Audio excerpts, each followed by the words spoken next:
Al Imran DVD Center, Russia, Italy. Al Imran DVD Center, Russia, Italy کے علاوہ پاکستان میں منعقدہ مجالس رضا کی ڈیویڈیز، زیارت مقدسہ ایران، عراق، شام کی مکمل ڈیویڈیز اردو ڈبنگ کے ساتھ، علماء امامیہ کے ساتھ مختلف مکاتب فکر کے علماء کے مناظرہ کی ڈیویڈیز، تمام نوع خان پارٹیز کی مراجعات، DVD Center, Russia, Italy. برائے رابطہ سید ذل حسین Jafri, cell 3294759999 and 327-423-1167. Email sayyidhillhasnain@yahoo.com. Imamia Welfare Organization, Italy, Brescia.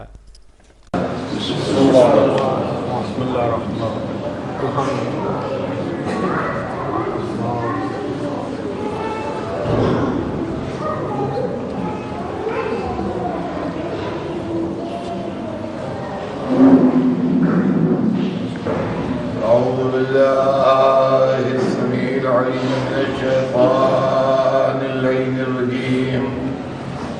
بسم الله الرحمن الرحيم. الحمد لله رب العالمين، والصلاة والسلام على سيدنا وشفيعنا بالقاسم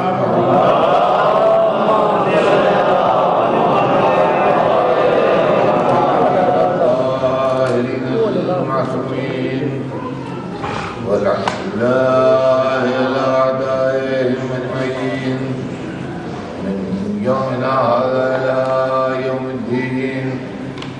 أما بعد، فقد قال الله سبحانه تبارك وتعالى في كتابه المبين وهو أصدق الصادقين: إن الدين عند الله الإسلام. صلوات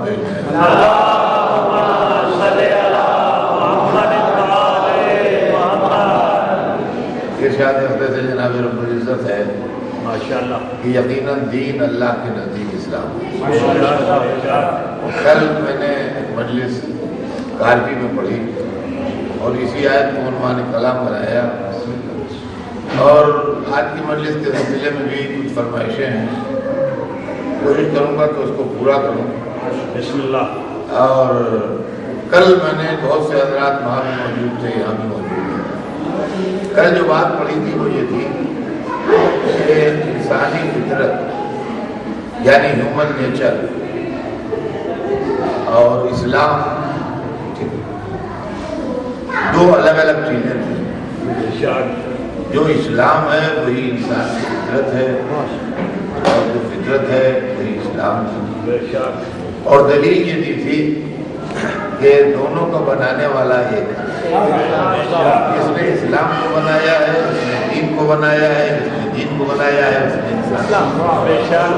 انسان کا بنانے والا اور مذہب کو بنانے والا چونکہ ایک ہے، لہذا یہ ممکن نہیں ہے کہ انسان کا مزاج مشرق کی طرف جا رہا ہو اور مذہب اس کو مغرب کی طرف. لہذا جدھر انسان کی فکر جائے گی ادھر ہی مذہب جائے گا. تو اس مذہب میں اور انسانیت میں کوئی فرق نہیں ہے.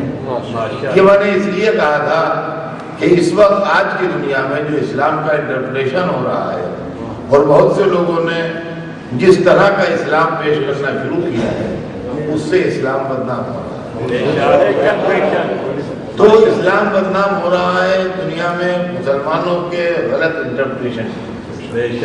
لہذا ہم مسلمانوں کا فرض ہے کہ دنیا کو بتائیں کہ صحیح اسلام کیا ہے.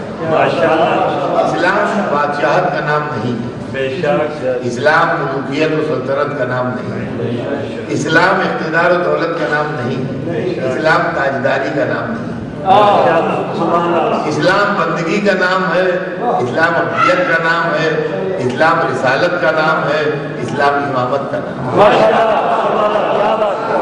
اسلام خطاؤں کو خطائیں کرنے کا نام نہیں ہے بلکہ اسلام معصوم کرداروں کا نام ہے. گرامی، یہ میں اس لیے عرض کر رہا ہوں کہ انسانوں نے ملوکیت کو دیکھا آنکھ کھول کے اور اصلی اسلام کو دیکھا نہیں. تو وہ بادشاہتی کو اسلام سمجھے، جبکہ بادشاہت اسلام نہیں۔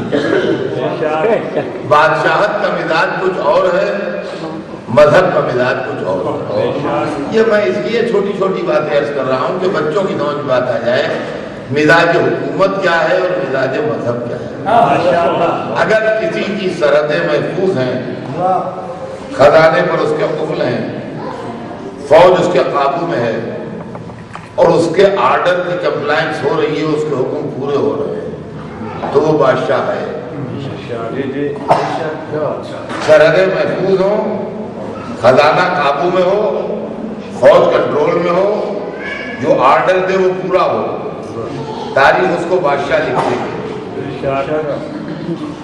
چاہے وہ شراب پیتا ہو بادشاہ ہے، چاہے وہ وعدہ خلافی کرتا ہو بادشاہ ہے، چاہے وہ بے گناہوں کو قتل کرتا ہو بادشاہ ہے، چاہے وہ ظلم کرتا ہو بادشاہ ہے۔ معلومہ مزاج حکومت یہ ہے کہ ظلم کے ساتھ بھی چلے گا، قتل کے ساتھ بھی چلے گا، انصافی کے ساتھ بھی چلے گا، مگر ایسا آدمی بادشاہ تو ہو سکتا ہے، نبی نہیں ہو سکتا۔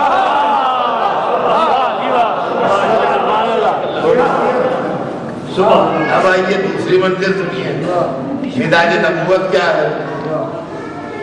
اگر کوئی آدمی ہاتھوں پیروں میں رسیاں ڈال کے آگ میں ڈالا جا رہا ہو تو اس کو کوئی بادشاہ نہیں کہے گا۔ اگر کوئی آدمی رات کے اندھیرے میں تاریکی اور تنہائی میں مظلومی سے اپنا وطن چھوڑ رہا ہو تو وہ بادشاہ نہیں کہا جائے گا۔ اگر کوئی آدمی کسی بازار میں بیچا جا رہا ہو تو وہ بادشاہ نہیں کہا جائے گا۔ مگر مزاج حکومت ان باتوں کے بعد بھی نبوت کا مزاج ان کو قبول کرتا ہے۔ ابراہیم آگ میں ڈالے جانے کے بعد بھی نبی ہیں، سرور کائنات ہجرت کے بعد بھی نبی ہیں، یوسف مصر میں بکنے کے بعد بھی نبی ہیں۔ معلومہ مزاج نبوت اور ہے، مزاج حکومت اور ہے۔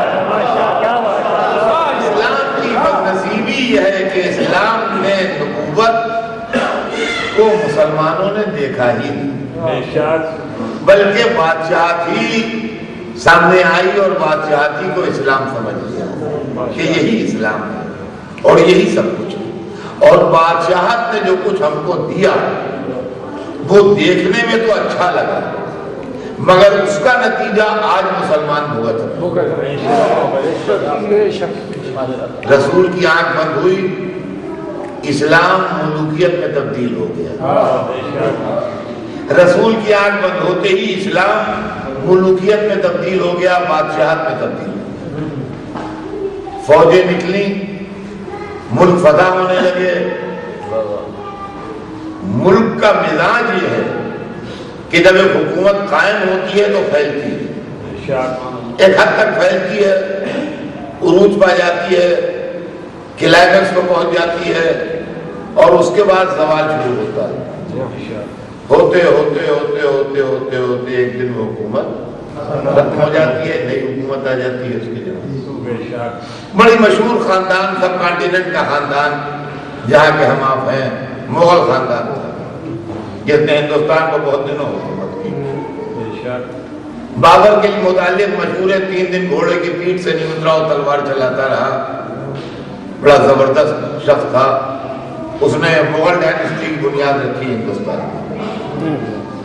اس کے بعد اپ اینڈ ڈاؤنس آتے رہے، حکومت اوپر جاتی رہی۔ اکبر کا دور بہت قابل تعریف دور گزرا، پھر جہانگیر اور شاہجہاں کے لیے کہا جاتا ہے گولڈن پیریڈ تھا، پھر آگے جا کے زوال شروع ہوا۔ ہوتے ہوتے مغل سلطنت سمٹنے لگی، گھٹنے لگی، یہاں تک کہ دلی کے آس پاس رہ گئی، یہاں تک کہ دلی میں رہ گئی، یہاں تک کہ قلعے میں رہ گئی، اور ایک دن تاریخ نے لکھا کہ مغل سلطنت کا چراغ۔ یہ ہے سلطنت کا مزاج۔ مسلمانوں کو جب سلطنت ملی تو پھیلنے لگی۔ ان کا مسئلہ یہ ہے کہ یہ ہر کام میں جو خود کرتے ہیں نام اسلام کا رکھتے ہیں۔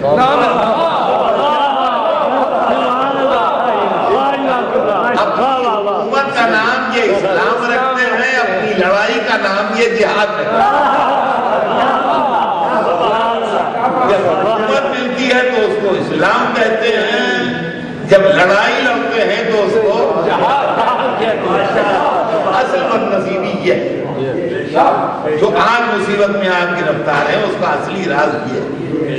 حکومت پھیلنے لگی، شام فتح ہو گیا، مصر فتح ہو گیا، ایران فتح ہو گیا، مسلمان جھومنے لگے، عروج اسلام ہو رہا ہے، عروج اسلام ہو رہا ہے۔ ایک مدت تک اپنے مزاج کے مطابق حکومت پھیلتی رہی، اور اس کے بعد اپنے مزاج کے مطابق اس کا زوال شروع ہوا۔ یہ اپ اینڈ ڈاؤن تو ہوتے ہی رہتے ہیں سمندر کی لہروں کی طرح۔ ایک مدت کے بعد اس کا زوال شروع ہوا۔ جیسے ہی زوال شروع ہوا تو چونکہ انہوں نے عروج کے وقت یہ کہا تھا کہ یہ عروج اسلام ہے، لہذا جب زوال ہوا تو مورخ نے لکھا زوال اسلام۔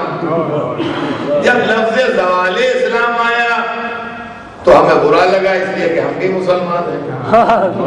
ہم نے کہا بھائی کیوں خیریت، زوال کیسے؟ کیا اللہ کی وحدانیت میں کچھ شک ہو گیا؟ اس کا کھلا توبہ کرو، وہ وحدانیت میں شک کیسا؟ وہ تو ویسے ہی واحد و یکتا ہے۔ اچھا تو رسالت محمد کچھ مشکوک ہو گئی، کیا کفر بک رہے ہو بھائی، میں کیا شک ہو سکتا ہے؟ قیامت کا آنا شاید منتقی ہو گیا، اب نہیں ہے قیامت جو نہیں آئے گی وہ تو آئے گی۔ تو نماز میں کچھ رکعتیں کم ہو گئی ہے، نماز چھوٹنی ہے، رمضان کے روزے 15 دن کے رہ گئے، کہا نہیں پھر روزے 30 مہینہ بن گئے، 15 دن کیا گئے۔ اچھا تو حج میں اب شاید عرفات و مینا وغیرہ جانا منتوی ہو گیا، مکے میں ہو جائے، کہا نہیں حج جیسے تھا ویسے ہی ہے۔ جب قرآن کی کچھ صورتیں گھٹ گئی، کم ہو گئے سورے، قرآن میں کیا کم سورہ کم ہو گئے، وہ تو ویسے کم۔ تو جب پورا اسلام انٹیکٹ ہے تو زوال کا ہے کم؟ پورا اسلام انٹیکٹ ہے تو زوال کا ہے کم؟ کیا دیکھتے نہیں ہو اسپین نکل گیا قبضے سے؟ اب سمجھے آپ کہ حکومت کا نام اسلام رکھا۔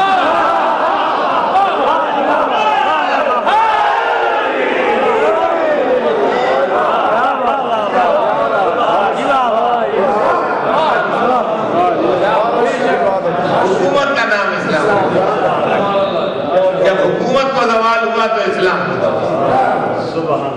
عزیزان گرامی، آج بھی یہی مسئلہ ہے، آج بھی مسلمان حکومت ہی کے جربیتا ہے اور حکومت ہی کو اسلام سمجھ رہے ہیں، اور حکومت ہی کو حاصل کرنے کے لیے یہ سارے تماشے ہوا کرتے ہیں جس سے اسلام بدنام ہوا۔ ورنہ اسلام نہ بے گناہوں کا قتل پسند کرتا ہے، نہ خودکشی پسند کرتا ہے، نہ زمین کا فساد پسند کرتا ہے، نہ ظلم پسند کرتا ہے۔ اللہ کو شرک کے بعد جس چیز سے نفرت ہے وہ ظلم۔ قرآن مجید میں شرک کے بعد اگر کسی شے کی مذمت ہے تو وہ ظلم کی مذمت ہے، اور بار بار ظلم کو قرآن پاک نے برا کہا ہے۔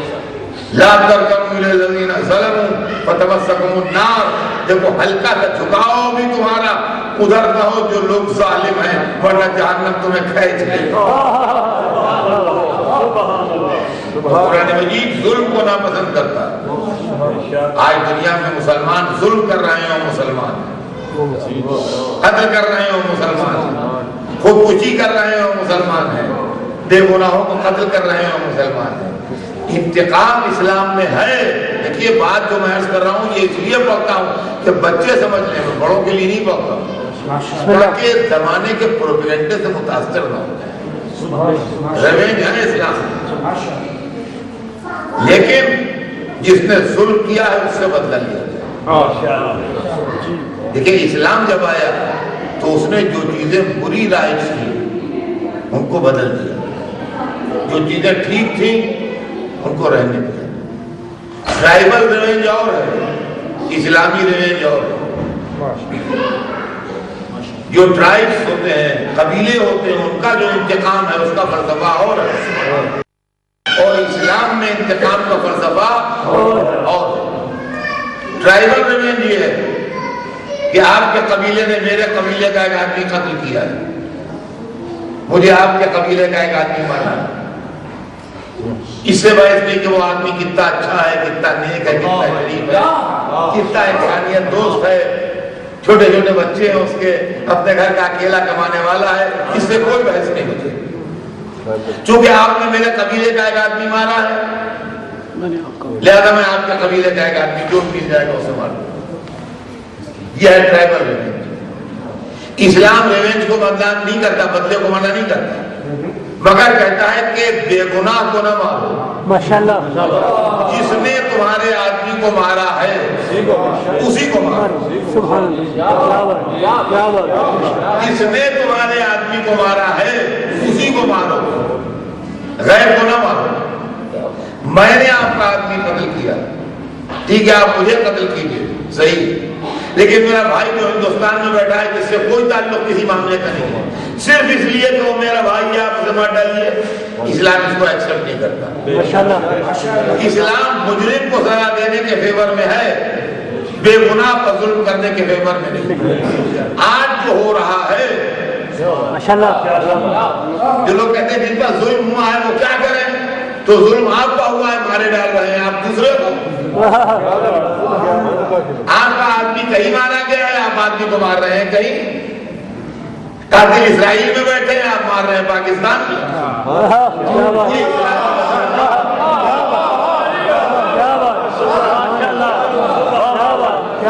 یہ اسلام نہیں ہے، یہ قبائلی بدلے کا نظام ہے، اسلامی بدلے کا نظام نہیں۔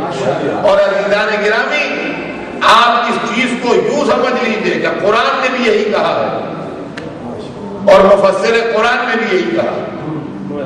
قرآن میں بار بار یہ آیت ریپیٹ ہوئی ہے کہ لا یعذر وازرۃ وزر اخری، ایک آدمی دوسرے آدمی کا بوجھ نہیں اٹھائے، جس نے جو کیا ہے وہ اس کا ذمہ دار ہے۔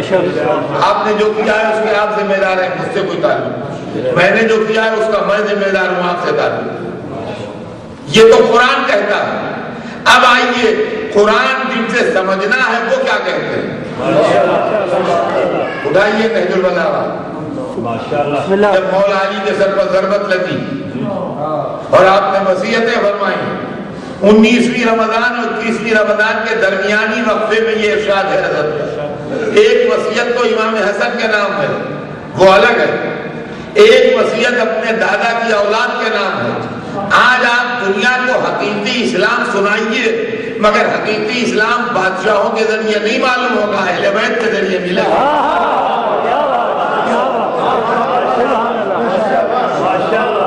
نہج البلاغہ چھپی بھی موجود ہے، یہاں بھی ہوگی۔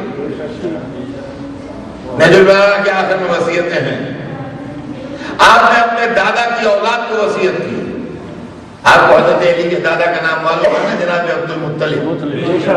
حضرت علی کے دادا کا نام عبد المطلب تھا۔ فرماتے ہیں کہ اے بنی عبد المطلب، اگر میں اس زخم سے نہ بچوں تو خبردار تلوار لے کے یہ کہتے ہوئے کہ امیر المومنین شہید کر دیے گئے، بے گناہوں پر ٹوٹ نہ پڑنا، بلکہ میرے بدلے میں صرف اسی کو قتل کیا جائے جس نے میرے سر پر ضربت لگائی۔ عزیزان گرامی، علی نے آج سے 1400 برس پہلے یہ بات کہی تھی، لیکن دنیا کو ضرورت اس بات کی ہے کہ آج یہ بات دنیا کے سامنے بتائی جائے کہ اسلام میں بدلہ قاتل سے ہوتا ہے، بے گناہ سے نہیں۔ اسلام کی تمام تر تباہی، تمام تر رسوائی، تمام تر مصیبت اس لیے ہے کہ اسلام جو امامت کے حوالے تھا، جو عصمت کے حوالے تھا، اس کو ملوکیت نے ہائیجیک کر لیا۔ رسول جو رخصت کے وقت غدیر خم میں علی کو مولا بنا کے گئے تھے بحکم خدا، تو یہ اس لیے نہیں بنا کے گئے تھے کہ داماد تھے، اس لیے نہیں بنا کے گئے تھے کہ رشتہ دار تھے۔ اتنی چھوٹی چھوٹی باتوں کا تصور رسول کے لیے نہ کیجیے۔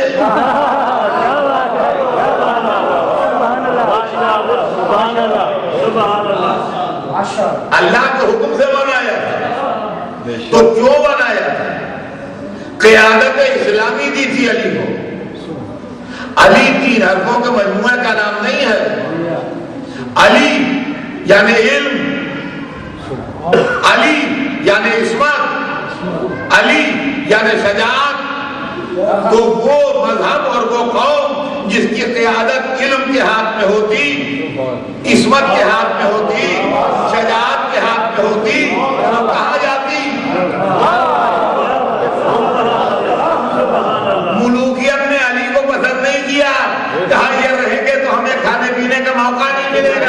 کہ علی کو ہٹاؤ تو علی نہیں ہٹے، جب علم ہٹا تو جہالت آئی،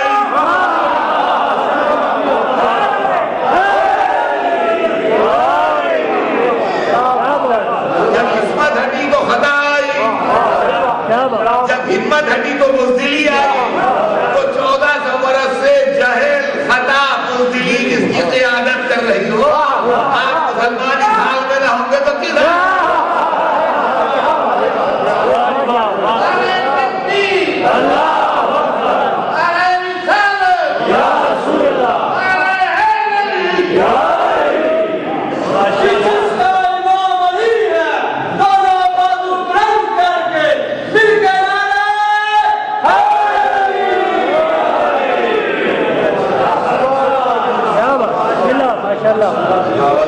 گرامی یہ بھی مسئلہ ماشاءاللہ کہ حکومت و ملوکیت نے جس چیز کی بنیاد رکھی وہ چیز اسلام نہیں، وہ دنیا داری ہے، وہ ظاہری مصلحتیں ہیں۔ علی کی قیادت، آج ہم دنیا میں ایک جملہ سنتے ہیں، بہت بچپن سے سنتے ہیں،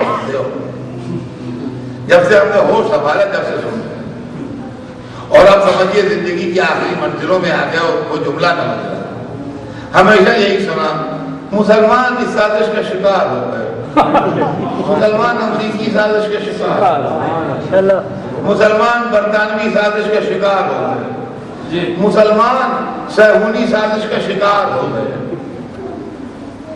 مختلف ملکوں میں مختلف سیاسی جماعتیں، ہندوستان میں مسلمان RSS کی سازش کے شکار ہو گئے، مسلمان ہندوؤں کی سازش کے شکار ہو گئے۔ یہ ہمیشہ شکار ہوتے ہی یا کبھی شکار کرتے ہیں؟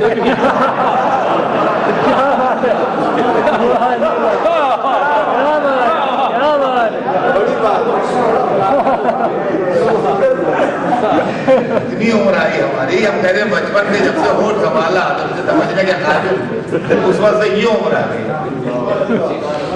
ہمیشہ یہ سنا مسلمان شکار ہو گئے، مسلمان شکار ہو گئے۔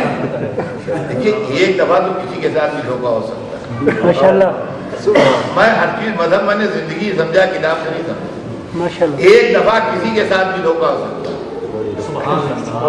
آپ کی دکان ہے یہاں، دن بھر کا پیسہ آپ بریف کیس میں رکھ کے رات کو گھر لاتے ہیں، ایک دفعہ تو ممکن ہے کہ 4 آدمی کسی جگہ پر جمع ہو جائیں، کوئی اندھیرا ہو، کوئی جگہ ایسا ہو یا سناٹا ہو، اور 2-4 ہاتھ بھی مارے اور بریف کیس چھین کے لے جائیں، کسی کے ساتھ بھی ہو سکتا ہے۔ لیکن ڈیلی پٹے ہوئے چلے آ رہے ہیں بریف کیس چھنوائے بلا ناغام کا مارا بھی اور بریف کیس بھی چھین لیا ہمارا۔ تو اب یہ ڈیلی جو پٹ کے آ رہے ہیں، 2 باتوں میں سے ایک بات ہے، یا تو پاگل ہو گئے یا چوروں سے ملے ہوئے۔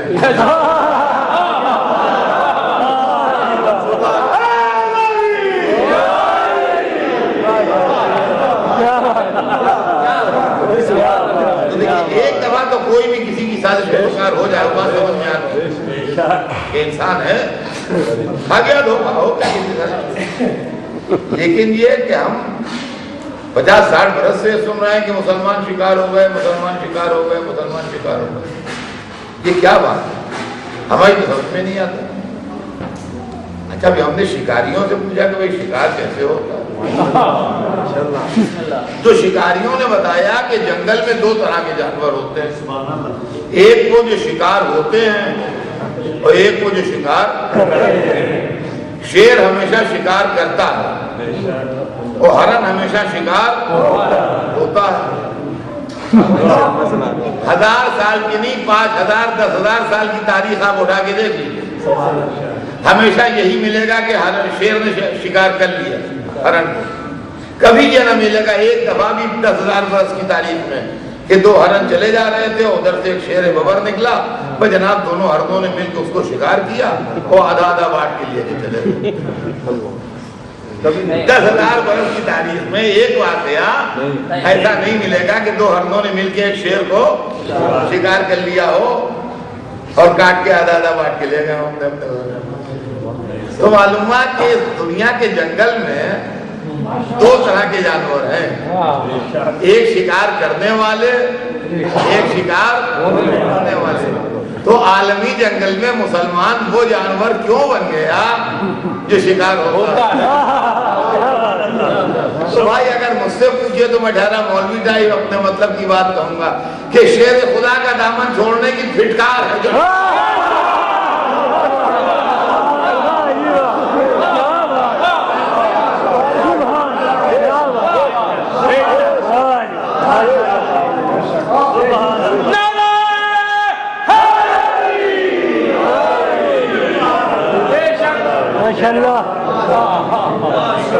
وہ قوم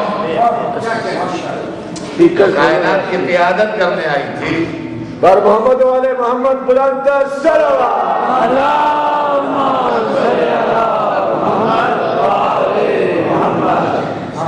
ہم جو اس امید میں آئے تھے کہ ہمیں میر کارواں بننا ہے، ماشاءاللہ آج ہم گردے کارواں بھی نہ رہے۔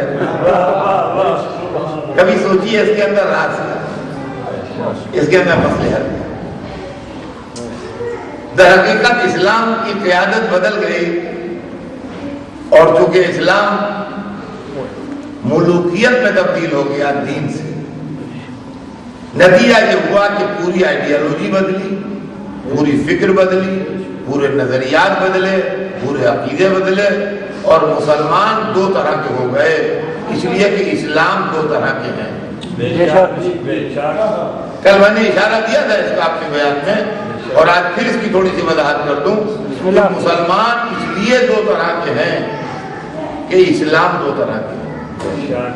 ایک ملوکیت والا اسلام ہے، ایک مذہب والا اسلام۔ مذہب والے اسلام کی آئیڈیالوجی الگ ہے، نظریات الگ ہیں، عقیدے الگ ہیں، فکر الگ ہے۔ ملوکیت والے اسلام کی آئیڈیالوجی الگ ہے، نظریات الگ ہیں، فکر الگ ہے، عقیدے الگ ہے۔ اور یہ جو مسلمانوں میں نظریاتی ٹکراؤ ہوتا ہے، تقادم ہوتا ہے، ایک دوسرے سے اختلاف ہوتا ہے، یہ اس اختلاف کی بنیاد بھی یہ ہے کہ مسلمان دو طرح کے ہیں۔ جس کے رہبر نے جیسی تعلیم دی ویسا مذہب اس کو ملا، جس کے رہبر نے جیسی تعلیم دی ویسا مذہب اس کو ملا۔ ہمارے اوپر یہ الزام ہے کہ ہم تو بس اہل بیت ہی سے پوچھتے ہیں اور کسی کے پاس جاتے ہیں۔ الزام دینے سے پہلے کبھی ہم سے پوچھئے تو صحیح کہ تم در اہل بیت سے ہٹتے کیوں نہیں؟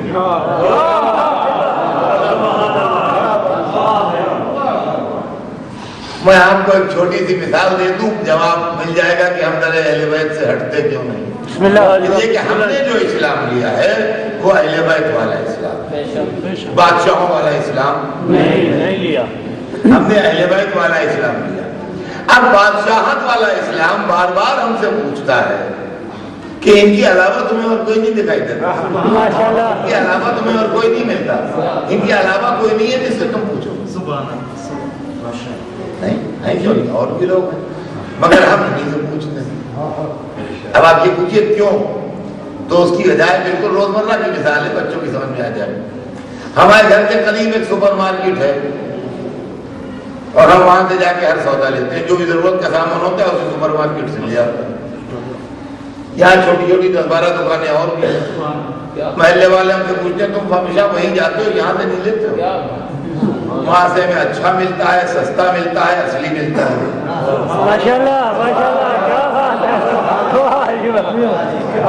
ہم وہاں سے جا کے لاتے ہیں، ہم نہیں لیتے۔ اگر کبھی وہاں نہ ملتا ہو کچھ تو ہم یہاں جائیں، جب جو لینے گئے مل گیا تو ہم یہاں کیوں جائیں؟ کبھی کسی مال میں ملاوٹ نہیں ملی، کبھی مال خراب نہیں ملا، کبھی مال برباد نہیں ہوا، کبھی ہمارا ایسا نہیں ہوا کہ ہمارا سیٹسفیکشن نہ ہوا ہو، ہم وہاں سے جا کے لاتے ہیں۔ ضرورت پڑے تو یہ بھی وہاں جاتے ہیں، سبحان اللہ۔ اور لوگ ناراض ہوتے ہیں وہاں کیوں جاتے ہو؟ ابھی جاتے ہیں، اب ہمارے کیونکہ تعلقات ہو گئے وہاں برابر جاتے ہیں، تو ہم چھوٹے چھوٹے دکانداروں کو بھی دیکھتے ہیں کہ وہاں آتے ہیں۔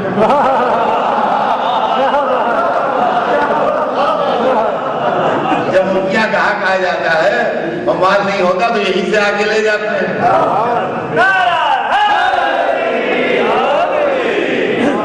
اور ہم نے دکان کے مالک سے پوچھا کہ لوگ آتے ہیں آپ کے یہاں، ہم نے آپ کو نہیں دیکھا کبھی جاتے ہوئے کسی کے یہاں. ان کا نہیں، ہم چھوٹے دکانداروں سے نہیں لیتے، ہمیں کیا ڈائریکٹ کمپنی سے مال آتا ہے. تو عزیزان گرامی، ہم در اہل بیت کو چھوڑ کے کیوں جائیں؟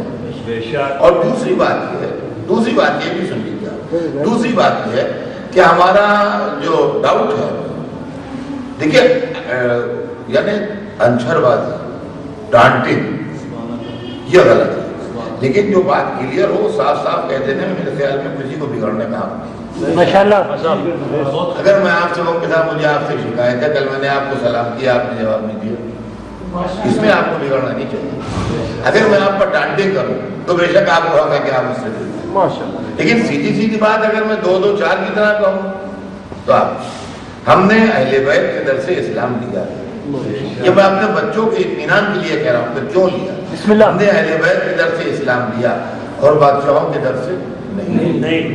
کیوں نہیں؟ صحابہ سے اسلام ہم نے کیوں نہیں؟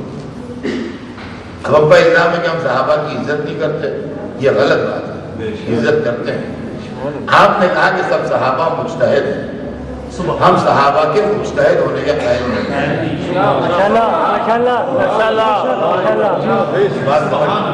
ملوکیت تو امامت والی اسلام کا فرق سن لیجیے.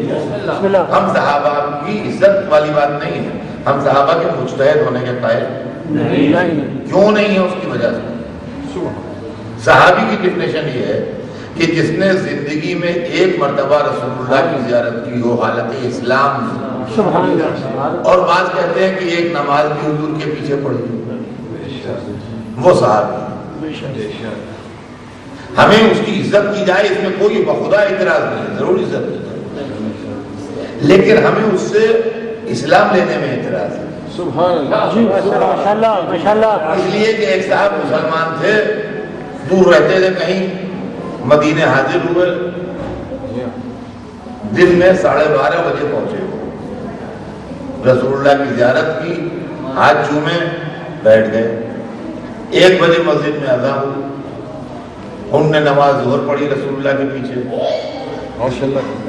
ہاتھ چومے. پھر 1:30 بجے دن کو انہوں نے کہا سرکار مجھے بہت دور جانا ہے، بہت دور سے آ رہا ہوں، میں آپ کی زیارت کو یہاں آ گیا، پھر کبھی ہاتھ ملوں گا. اجازت لے کے چلے گئے. اس ڈیفینیشن کے حساب سے یہ صحابی ہیں. میں ان کی عزت کے خلاف نہیں ہوں، ان کی عزت نہیں جائے. بے شک جس نے رسول کی زیارت کی ہو اس کی عزت ہونا چاہیے، جس نے رسول کے پیچھے نماز پڑھی ہو اس کی عزت ہونی چاہیے. میں اس کے خلاف ہوں کہ ان کو مجتہد کہا جائے، اس لیے کہ جو یونیورسٹی 23 برس رات و دن کھلی رہی ہو، 1 گھنٹہ اٹینڈ کرنے والے کو آپ پوری ڈگری دے رہے ہیں.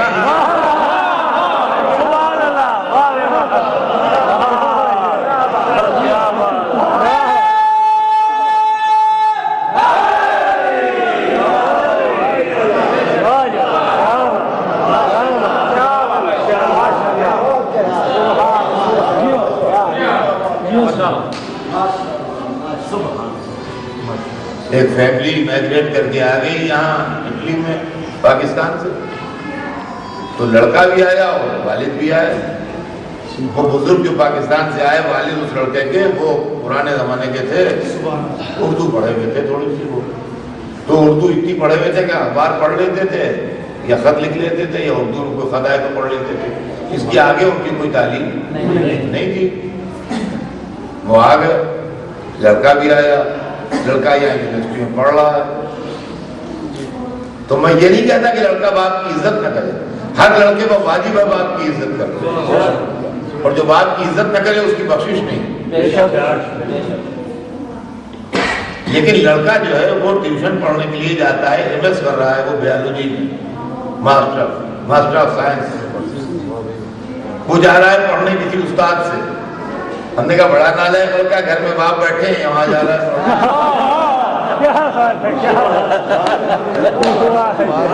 تو انصاف کرو بھیا، جو خالی تھوڑی سی اردو پڑھیں گے وہ لڑکا جو بایولوجی میں MSc کر رہا ہے اس کو یہ بڑے میاں کیا پڑھائیں گے؟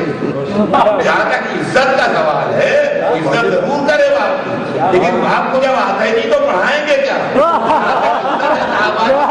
لیکن جب ان کو آتا ہی نہیں تو ہم پوچھیں گے کیا؟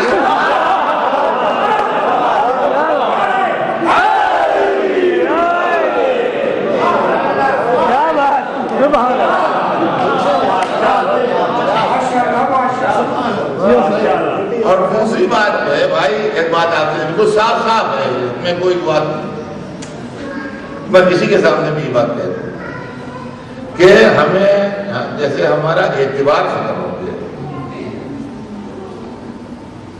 امت پر سے، ہمیں اعتبار نہیں رہا امت پر، جو لوگ کہتے ہیں امت امت امت امت پر ہمیں بھروسہ ٹوٹ گیا جناب، بالکل کسی پر ڈانٹیں یہ نہیں ہے، یہ دل کا کاٹا ہے کہ نکال دے، امت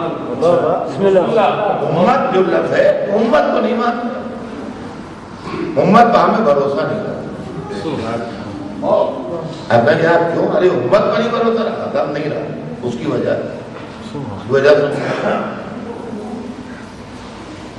ہمارے بزرگوں سے وراثت میں ہم کو اتنے بڑے بڑے 2 ہیرے ملے تھے بسم اللہ،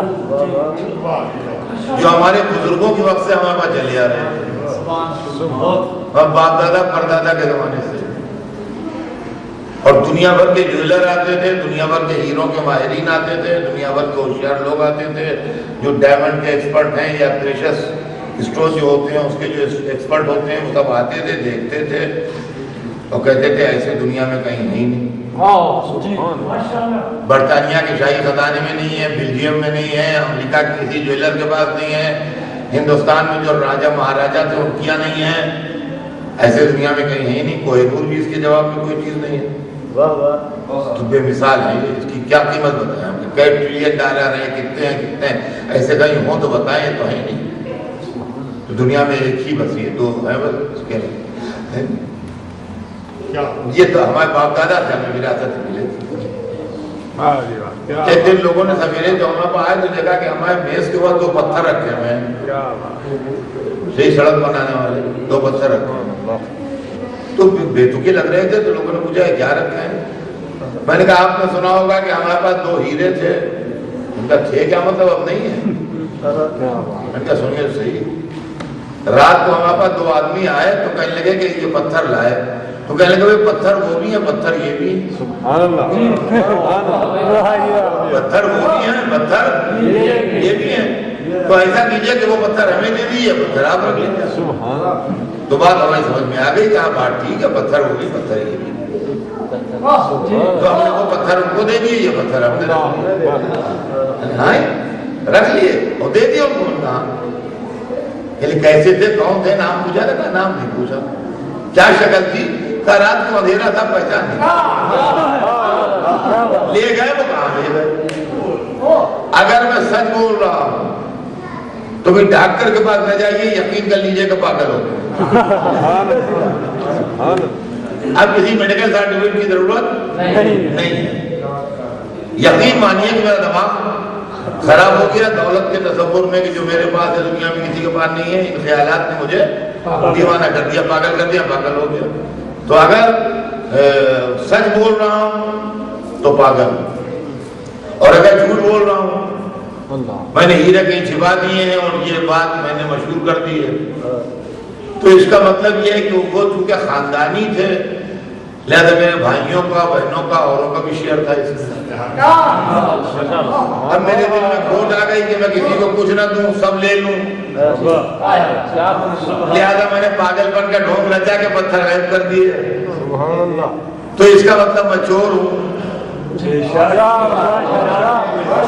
مطلب میں چور ہوں جو اپنے بھائی بہنوں کا حق چرانا چاہتا ہوں، تو اگر سچ بول رہا ہوں تو پاگل ہوں، جھوٹ بول رہا ہوں تو چور ہوں، نہ پاگل پر بھروسہ کیا جا سکتا ہے نہ چور پر، ہمیں امت پر اس لیے اعتبار ٹوٹ گیا کہ اللہ نے اس امت کو حسن و حسین کی شکل میں 2 ہیرے دیے، ایسے ہیرے کہ آدم سے لے کے عیسیٰ تک کے نبوت کے سلسلے میں کسی کے پاس نہ تھے،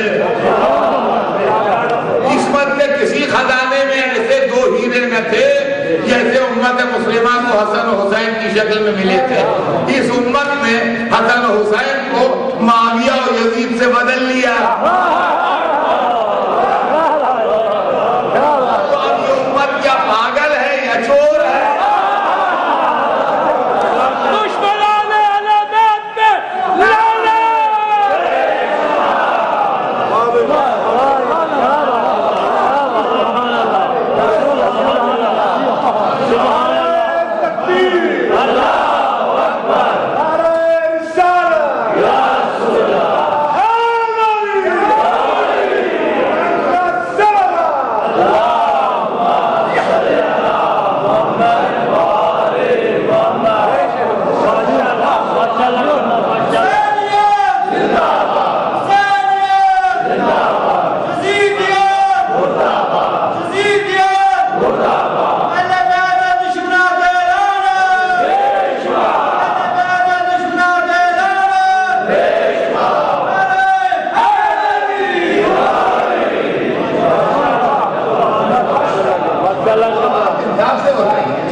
جو امت حسن کو چھوڑ کے معاویہ کو لے لے، حسین کو چھوڑ کے یزید کو لے لے،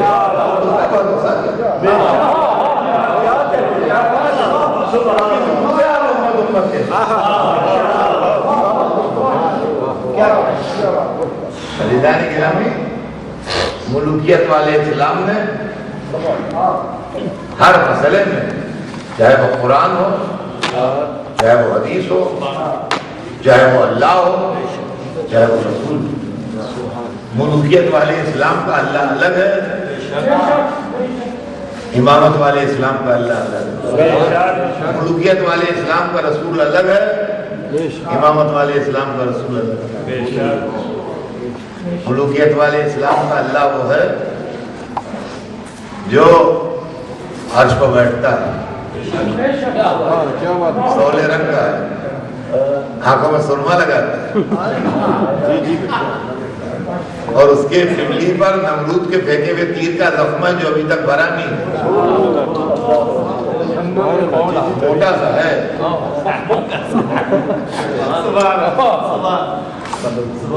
اور قیامت کے دن جہنم میں لوگوں کو ڈالنا شروع کرے گا، اور جہنم کہتا رہے گا اور ڈالتا رہے گا، اور یہاں تک کہ اب آبادی ختم ہو جائے گی۔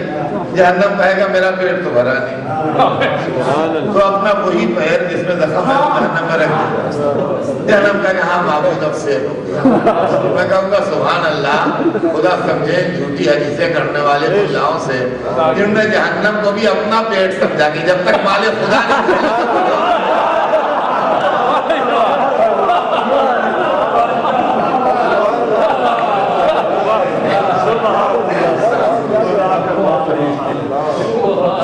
نہیں گرامی ایک بہت بڑا اختلاف، میں چند منٹ اس کی وضاحت کرنا چاہتا ہوں شان رسالت کے سلسلے میں، کہ یہ تو صحیح ہے کہ رسول سب کے ایک ہیں،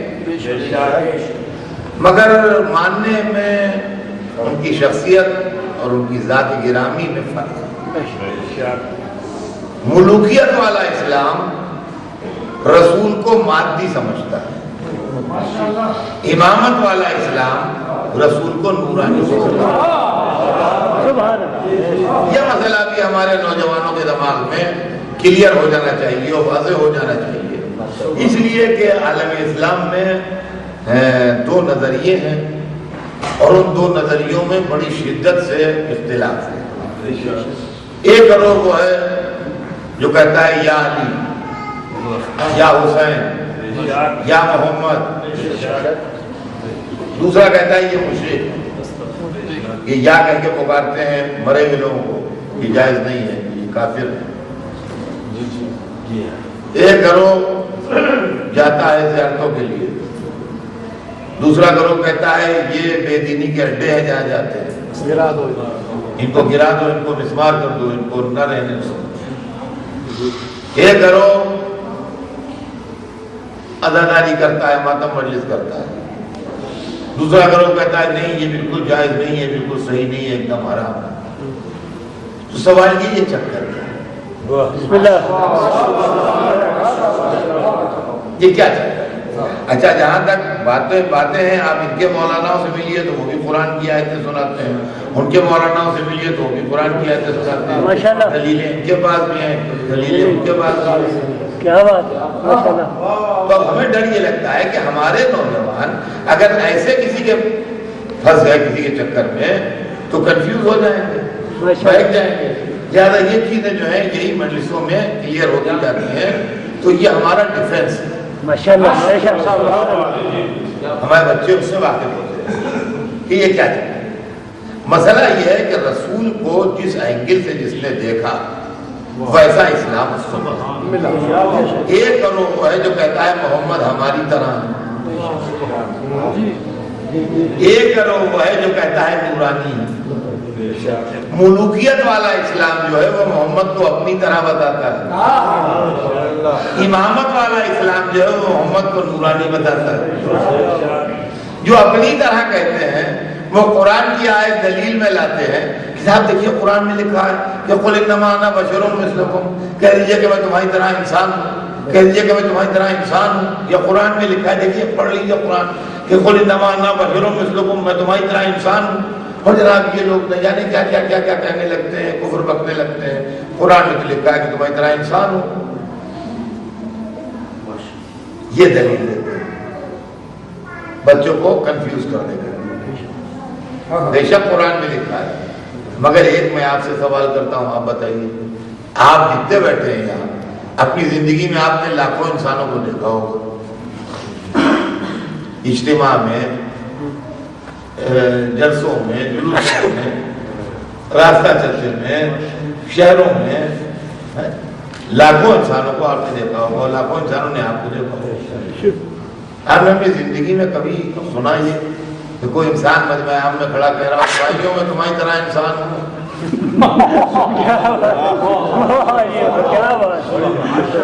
اچھا یہ آپ نے کبھی مجمع عام میں جا کے یہ اعلان کیا کہ حضرات میں بھی آپ ہی کی طرح انسان ہوں؟ سوال یہ ہے کہ آج سے 1400 برس پہلے ایک انسان کیوں کہہ رہا ہے کہ میں تمہاری طرح انسان ہوں؟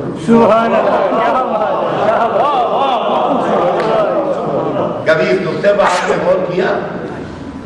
دیکھیے معاملہ کیا ہے، معاملہ یہ ہے کہ آپ نے ایک ایسا گھر مول لیا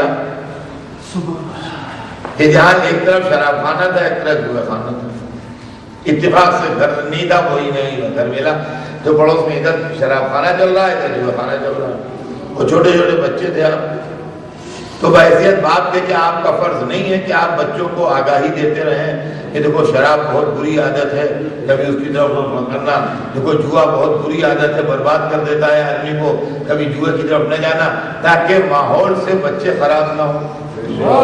ہے فرض نہیں۔ اسلام جس محلے میں آیا وہاں کافروں کے علاوہ 2 گھر اور بھی تھے جو کہتے تھے ہم کافر نہیں ہیں، ہم اللہ کو ماننے والے ہیں، پیغمبروں کے ماننے والے ہیں، آسمانی کتاب کے ماننے والے ہیں، ایک یہودی ایک عیسائی، لیکن دونوں نے اپنی توحید کو خراب کر لیا تھا۔ یہودیوں نے حضرت عزیر کو خدا کا بیٹا کہہ کے اپنی توحید کو بگاڑ لیا تھا، عیسائیوں نے حضرت عیسیٰ کو خدا کا بیٹا کہہ کے اپنی توحید کو بگاڑ لیا تھا۔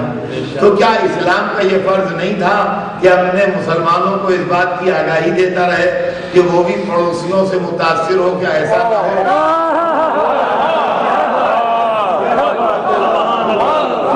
اپنے نبی کو خدا کا بیٹا یا بھائی یا بھتیجا یا چچا بنا دیں، رشتہ جوڑ لیں اور توحید کو بگاڑ لیں؟ لہذا آیت آئی قل انما انا بشر مثلکم، کہہ دیجئے کہ میں تمہاری طرح انسان ہوں۔ مطلب یہ تھا کہ اس سے نہ ملا دیں، یاروں نے یہ کام دکھایا کہ اپنے سے ملا کے بیٹھے۔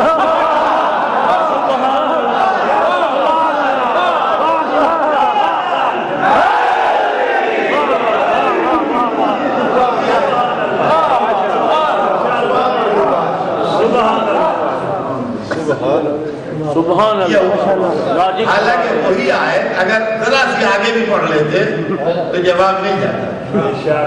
قل انما انا بشر مثلکم یوحی الی، کہہ دیجیے میں تمہاری طرح انسان ہوں مگر میرے تو وہی آتی ہے۔ ہو گیا کہ نہیں ہو گیا؟ وہی آتی ہے۔ اب میں تو زندگی سے سمجھاتا ہوں صاحب آج کی دنیا میں ایک بڑی زبردست ایجاد، ہم میں سے کسی میں وہی نہیں آتی، اتنے بیٹھے ہوئے ہیں، نہ ہمارے آبا و اجداد پاتی تھی، نہ ہماری اولاد پائے گی، مگر ان کو وہی آتی تھی، اللہ سے ان سے بات چیت ہوتی تھی، ان کا پیغام بھی ادھر جاتا تھا، اس کا پیغام بھی۔ اس دنیا کی سب سے پاپولر علاج جو ہے وہ یہ ہے سیلولر فون، موبائل ہر ایک کی جیب میں ہے۔ اب شاید کوئی ایسا بچہ ہو جس کی جیب میں ہر ایک، اور بہت عمدہ چیز ہے، بہت فائدے کی چیز ہے، بہت بہترین چیز۔ تو جب ہم نے دیکھا کہ یہ چیز ایجاد ہوئی اور لوگوں نے اس کی تعریف کی کہ صاحب اس سے بڑھ کے چیز نہیں، اور در صاحب آپ بھی لے لیجئے، لوگ آپ سے مجلس کا وعدہ لینا چاہتے ہیں، کہیں آپ شہروں شہروں رہتے ہیں، یہ وہ ہے تو آپ کا ہونا چاہیے۔ تو میں نے کہا کہاں ملتا ہے؟ سینکڑوں دکان ہے، کہاں؟ دیکھیے سامنے یہ اسٹور ہے، یہاں سے لے لیجیے۔ ہم گئے صاحب ان کا موبائل فون دے دیجیے، لے آئے۔ اب 24 گھنٹے گزر گئے، نہ کہیں سے آیا نہ گیا،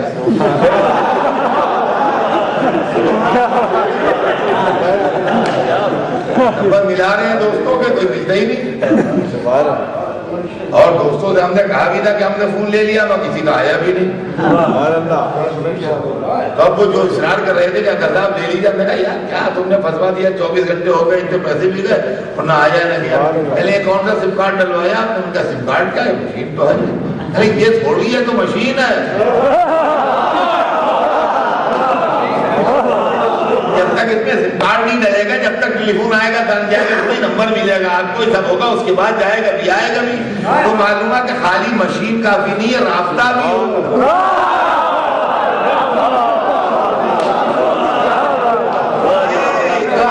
بیٹھے یہ مشینیں، رابطہ نہیں ہے۔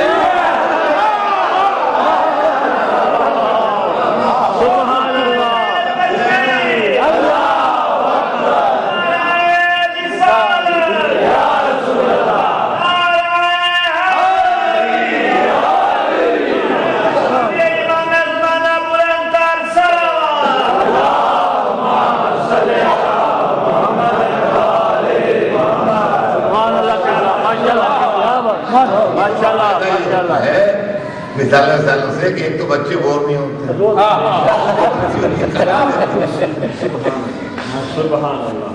تو عزیزان گرامی پیغمبر کو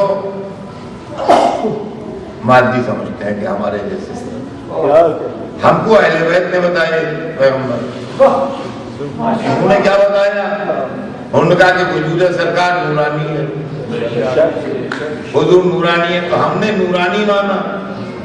نورانی مانا تو فلسفہ نورانیت الگ ہے، فلسفہ مادیت الگ ہے۔ اب سنیے مسئلہ ہے، ہم نورانی کیوں مانتے ہیں، اس بات کو غور سے سنیے۔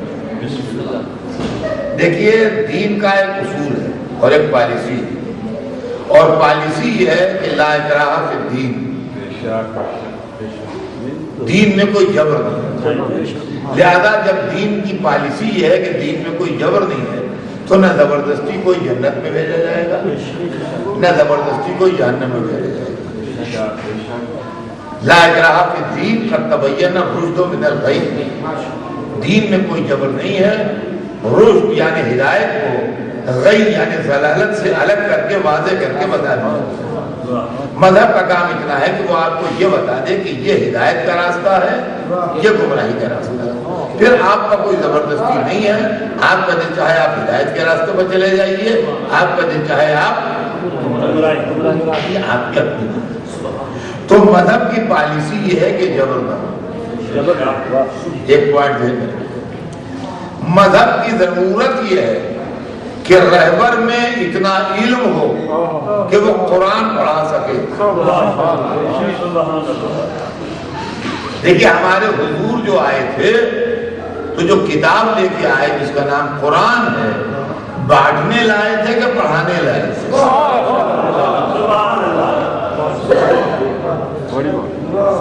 اس کا کیا مطلب ہو؟ اس کا بہت بڑا مطلب ہے۔ میں جرمنی سے آ رہا تھا، تو اٹیلین لینگویج میں ایک بکلیٹ ایک آدمی نے مجھے دی، مجھے اٹیلین لینگویج آتی نہیں، میں نے کہا یہ کیا ہے؟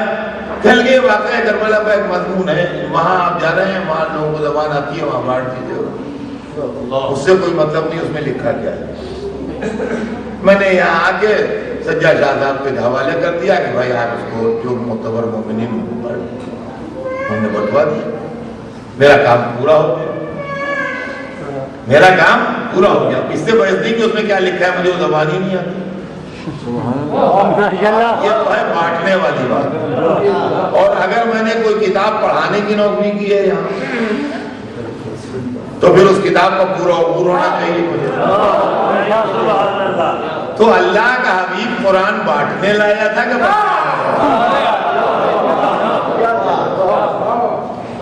جب داریا کرتا آپ کو اتنی سی بات نہیں معلوم ہے، قرآن خود پڑھ لیجئے، یہ علم الکتاب والحکمہ، کتاب و حکمت کی تعلیم میں تو حضور قرآن پڑھانے آئے تھے۔ اچھا تو جب قرآن پڑھانے آئے تھے تو پورے قرآن کا علم ان کے پاس ہونا چاہیے کہ نہیں؟ پورے قرآن میں کتنا علم ہے؟ لا ريب ولا يابس الا في کتاب مبین، کوئی خوشگوتر ایسا نہیں ہے جو کتاب مبین میں نہ ہو۔ تو حضور کے اندر ہر خوشگوتر کا علم ہونا چاہیے۔ دنیا میں کون سی یونیورسٹی ایسی ہے جو ہر خوشگوتر کا علم پڑھاتی ہو؟ اور کس انسان کے دماغ میں طاقت ایسی ہے جو ہر خوشگوتر کے علم کو محفوظ رکھ سکے؟ تو مٹی کا بنا ہوا انسان تو ہر خوشگوتر کا علم سنبھال نہیں سکتا۔ لہذا ضرورت کہتی ہے کہ پیغمبر نوری ہو، لا اکراہ فی الدین کی مصلحت کہتی ہے کہ ہمارا جیسا ہو، اس لیے کہ اگر اسی نور کی چمک دمک کے ساتھ آ گیا ہمارے درمیان تو ہم تو اس مٹیریل کے بنے ہوئے ہیں جیسے ہم آپ بیٹھے ہیں، اور پیغمبر صاحب جو آئے تو معلوم آف مٹیریل کی اس کا سورج بنا ہوا ہے۔ تو آپ یقین مانیے کہ پھر سمجھ کے کلمہ نہیں پڑھیں گے، بوکھلا کے پڑھیں گے، پڑھوائیے جو۔ تو اللہ کو سمجھ بوجھ کا کلمہ چاہیے، بوکھلایا نہیں چاہیے۔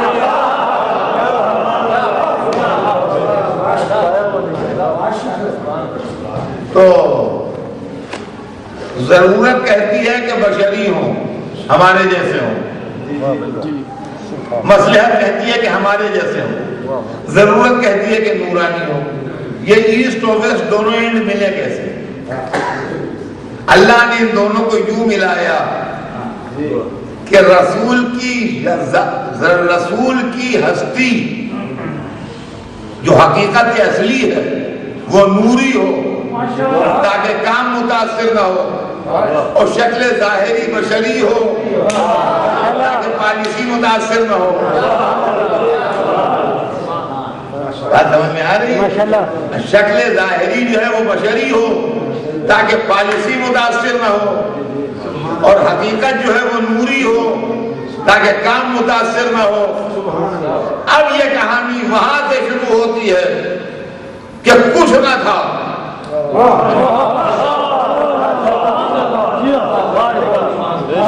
کچھ نہ تھا، زبان کی دم ٹوٹنے لگتا ہے وہاں بجا کے، اس لیے کہ جو لفظ کہیے غلط ہو جاتی ہے۔ اگر میں کہوں اندھیرا تھا تو اندھیرا بھی مخلوق ہے، اگر میں کہوں سناٹا تھا تو سناٹا بھی مخلوق ہے، اگر میں کہوں تنہائی تھی تو تنہائی بھی مخلوق ہے۔ اللہ تھا اور بس،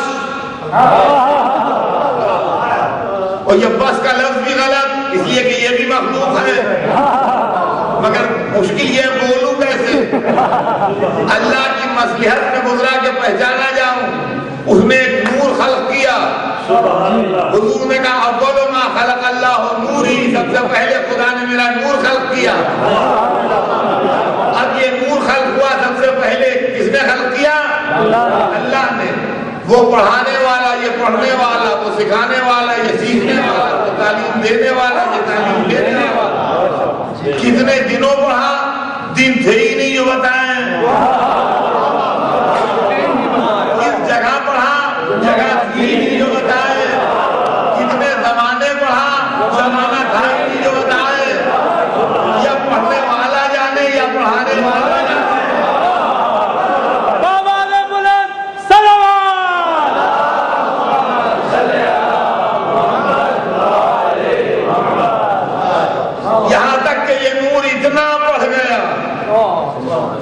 اتنا بڑھ گیا جتنا مخلوق پڑھ سکتا ہے.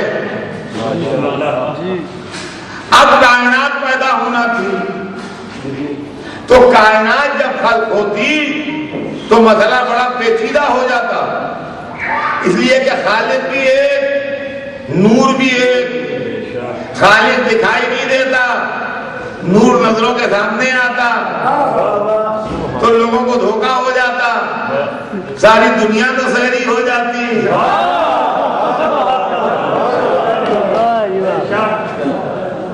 لیکن خالق کی اور مخلوق تھے تو دونوں ایک، مگر دونوں کی یکتائی میں فرق تھا.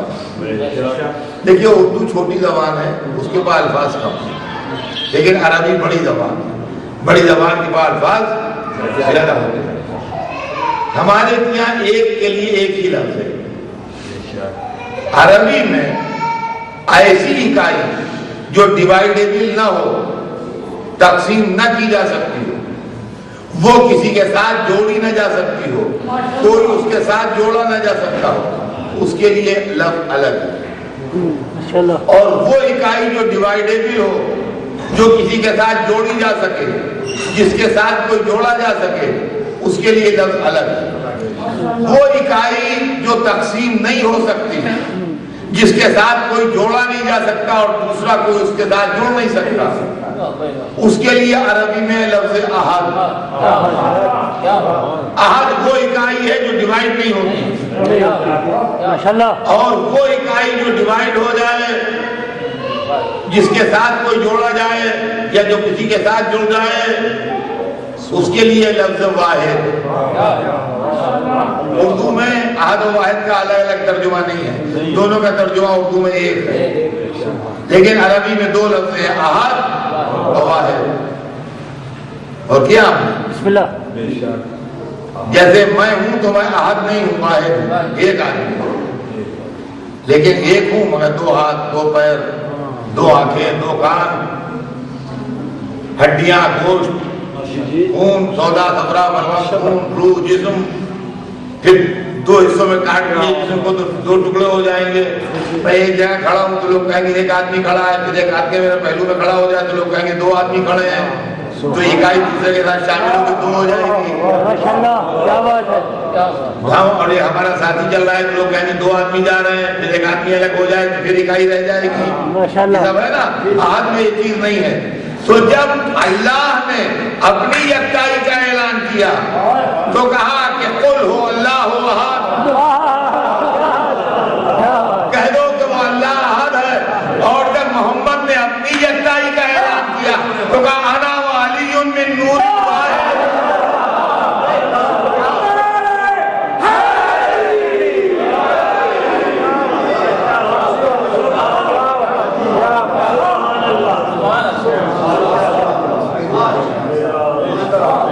اب کائنات بنی، ملائکہ بنے، زمین و آسمان بنے، فرشتے بنے، سب کچھ بنے، یہاں تک کہ اللہ کی مصلحت میں گزرا انسانوں کا سلسلہ شروع ہوا، پیکر آدم بنا. لیکن یہ سب اس وقت ہوا جب ان کو نبوت مل چکی تھی. خود کہتے ہیں کہ کن تو نبی وآدم بین الماء والطین، نبی یہ نہیں فرمایا میں تھا، لیکن رسول کی نورانیت سمجھیے میں نبی تھا. نبی نام نہیں ہے، عہدہ ہے. نبی عہدہ ہے، نام نہیں ہے. ان کو نبی ہے، میں نبی تھا. دیکھیے میرا ایک دوست ہے جس سے میں 1 سال بڑا ہوں، اور اس سے 1 سال چھوٹا ہے. ساتھ کے پڑھے میں ساتھ کے کھیلے میں، مگر عمر میں بڑوں نے بتایا کہ تم 1 سال بڑے ہو، یہ 1 سال چھوٹا ہے. تو ہم اس کو ستاتے ہیں کبھی کہ تم کیا بات کرتے ہو، تم دنیا میں تھے بھی نہیں، ہم دنیا میں تھے. کبھی دنیا کی ہوا کھا رہے ہیں تو وہاں موجود نہیں تھا. تم کیا بات کرتے ہیں. لیکن کل چھوٹائی بڑائی 1 سال کی ہے، سمجھے آپ.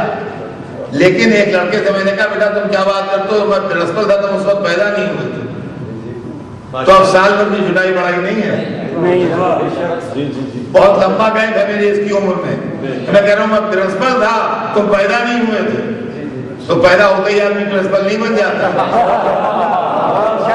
حضور کہہ رہے کن تو نبی میں نبی تھا، آدم خلق نہیں ہوئے تھے، تو آدم تو کہہ نہیں سکتے ہم محمد جیسے آدمی کیا بولے کیا کہیں؟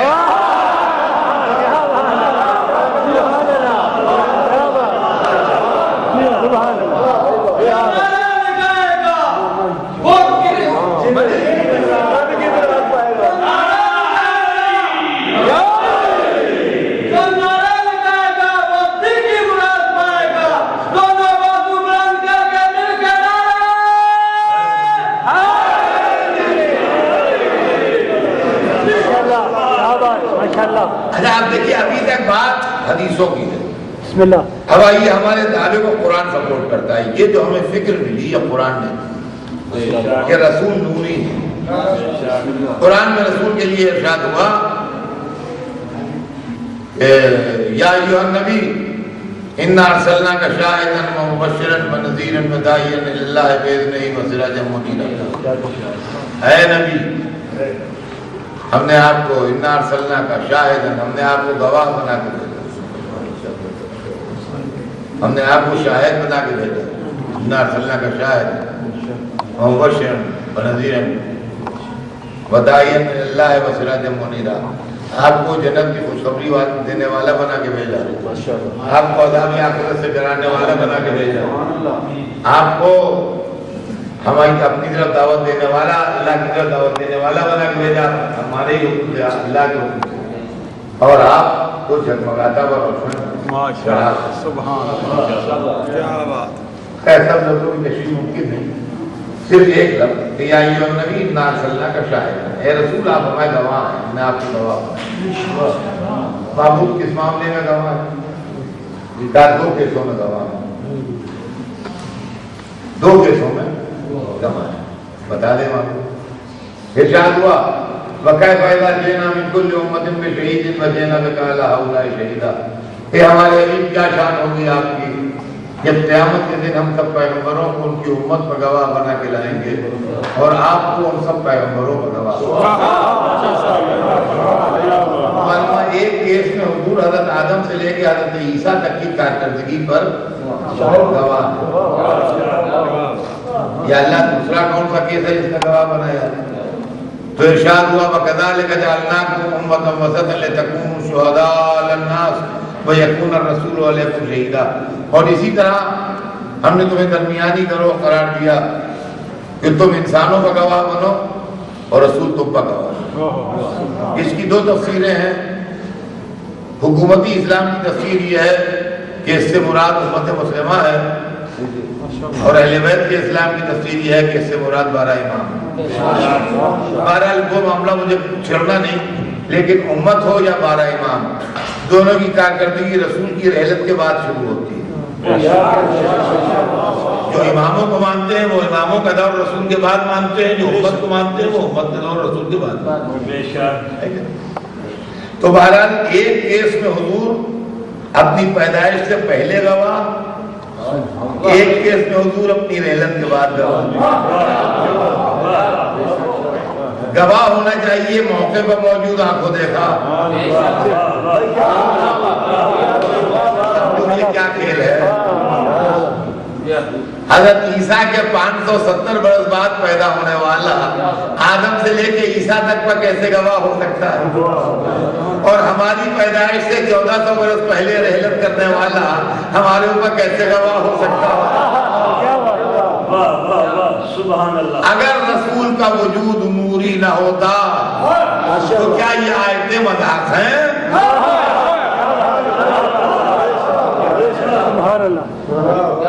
اب آئیے اس سے یہ تو ثابت ہو گیا کہ رسول نوری ہے، بسم اللہ، لیکن آل رسول نوری ہے کہ نہیں یہ کہاں سے؟ بسم اللہ، بسم اللہ، بسم اللہ، آل رسول نوری ہے کہ نہیں یہ کہاں سے ثابت ہے؟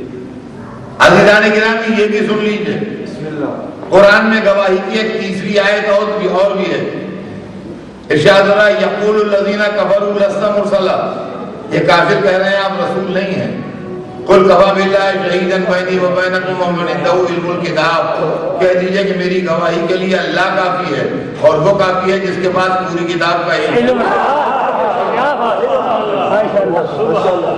گواہ آنکھوں دیکھا ہونا چاہیے. جب رسالت کے سر پر رسول کے سر پر تاج رسالت رکھا جا رہا ہو تو وہ پہلو میں کھڑا دیکھ رہا. اچھا یہ گواہ آدم ہو نہیں سکتے اس لیے کہ وہ آب و دل میں تھے اور یہ رسول ہو چکے تھے. تو اب یہ کون صاحب ہیں ڈھونڈیے. نام اللہ نے لیا نہیں پہچان بتا دی. وَمَنْ عِنْدَهُ عِلْمُ الْكِتَابِ اس کے بعد پوری کتاب کہیں کہیں یہ وہی تو نہیں ہے جو اس دن ممبر پر بیٹھ کے سلوکی کہہ رہے تھے.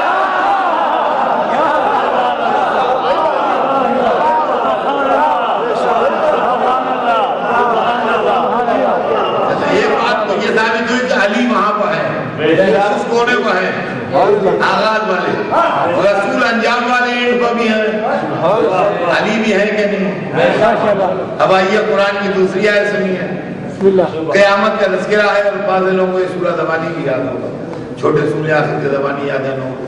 قیامت کا تذکرہ ہے اور بسم اللہ الرحمن الرحیم کے بعد ارشاد ہوتا ہے کہ اذا زلزلت الارض زلزالها جب زمین کو زور زور سے جھٹکے دیے جائیں گے زبردست زلزلہ ہے. واخرجت الارض اثقالها اور ایسا زلزلہ ہوگا کہ زمین اپنا سارا بوجھ جو سینے میں لیے ہوگا پھینک دے گا. قال الانسان ما لها اس وقت انسان کہے گا تجھے کیا ہو گیا ہے کیا کر رہی ہے. یہ تو ایسا لگ رہا ہے جیسے کوئی شہسوار گھوڑے کو ڈانٹ رہا ہو. کیا کر رہا ہے. قال الانسان ما لها انسان کہے گا تجھے کیا ہو گیا ہے.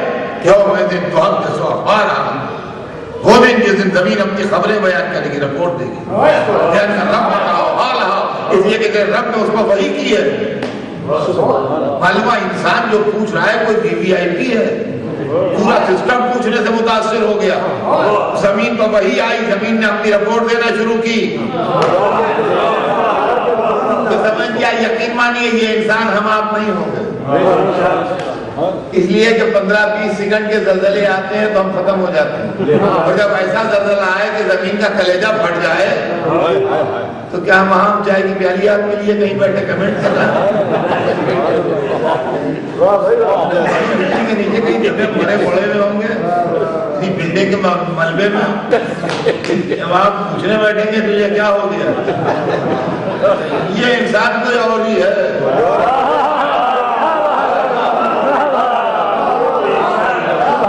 تفسیر اہل بیت نے بتایا کہ یہاں انسان سے مراد علی بن ابی طالب.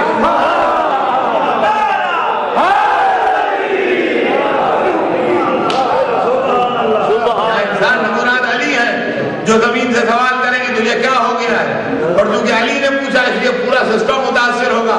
آرڈر آئے گا زمین کو کہ بیان کر اور زمین اپنی پوری رپورٹ دے گی کہ یہاں پر مجلس ہوئی تھی یہاں پر نماز ہوئی تھی یہاں پر ایک نے کو قتل کیا تھا یہاں پر ایک نے کی مدد کی تھی یہاں پر ظلم ہوا تھا یہاں پر انصاف ہوا تھا یہاں پر نیکی ہوئی تھی یہاں پر بدی ہوئی تھی. اب سمجھے آپ زمین رپورٹ دے رہی ہے اپنی قیامت سے پہلے. اب سمجھے ابو تراب کے معنی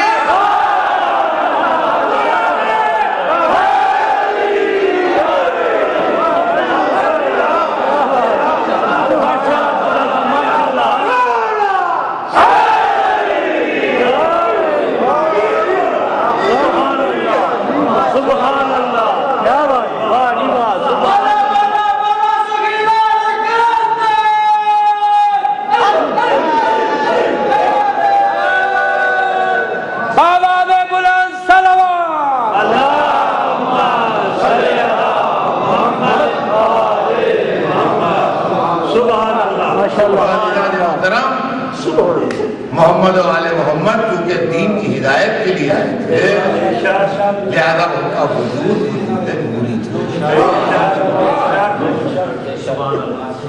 اور یہ کوئی عقیدت مقدریت کی بات نہیں ہے محبت کی بات نہیں ہے یہ دین کی ضرورت کی بات ہے. اس کو مخالفین اور حکومت کے ایجنٹ جو ہیں وہ ہماری باتوں کو ٹویسٹ کر کے ایسی باتیں بنا دیتے ہیں کہ لوگوں کی طرف توجہ نہ دیں لیکن اس کے اندر پوری لاجک ہوتی ہے. مذہب کا کام معمولی آدمیوں کے بس میں نہیں.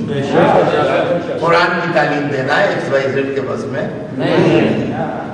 لہذا رہبر کو نوری ہونا مذہب کی ضرورت ہے یہ کوئی فضیلت نہیں. دیکھیے یہ عمارت بنی ہے یہ اگر یہاں کا جو مینجمنٹ ہے جس کے قبضے میں یہ حال ہے اگر وہ چاہے کہ یہاں کے اوپر 100 منزلہ بلڈنگ بنا دے تو یہ پلر اور یہ والز جو ہیں یہ 100 منزلہ بلڈنگ کا بوجھ نہیں بنتا ہے. 100 منزلہ بلڈنگ تو بن جائے گی مگر گراؤنڈ زیرو سے بنے گی.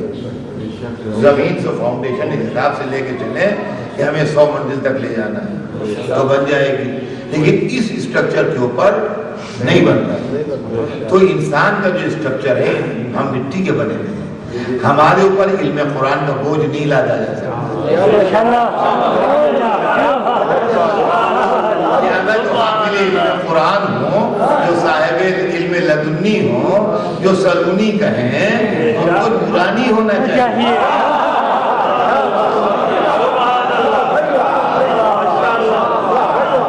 کام نہیں بنے گا, مسئلہ گڑبڑ ہو جائے گا.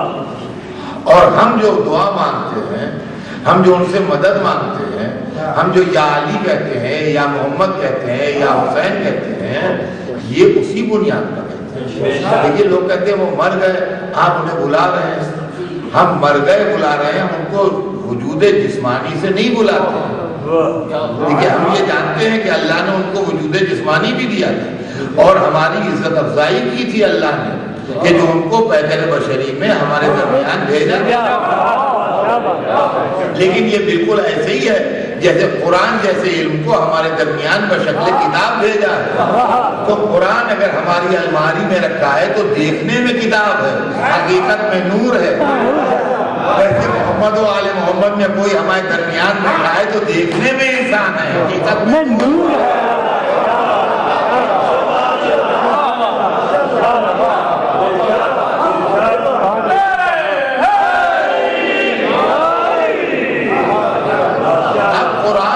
شکل کتاب ہے اس کی بھی توہین نہیں کی جا سکتی, تو محمد و آل محمد جو بشکل بشر ہیں ان کی بھی توہین نہیں کی جا سکتی.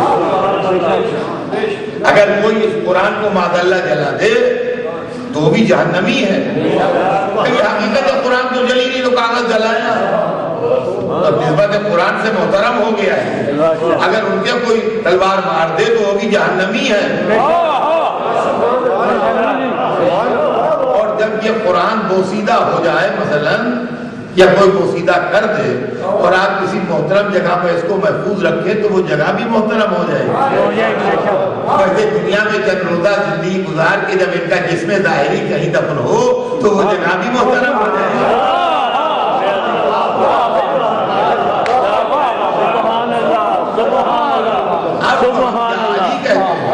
اور لوگ اعتراض کرتے ہیں یا علی کہتے ہیں, اس پر بڑا اعتراض. اب بڑی مصیبت ہے, پہلے پرائے کرتے تھے اب اپنے بھی بے شمار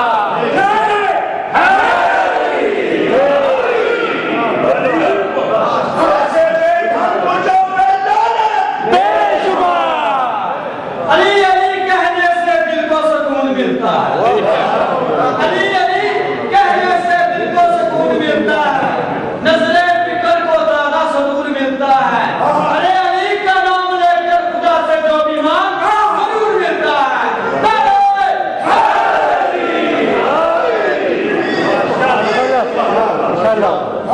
یہ بات جو ہے وہ یہ کہ اب جسم کی تکلیف آدمی جھیل لیتا ہے مگر دل کی تکلیف زیادہ اثر انداز.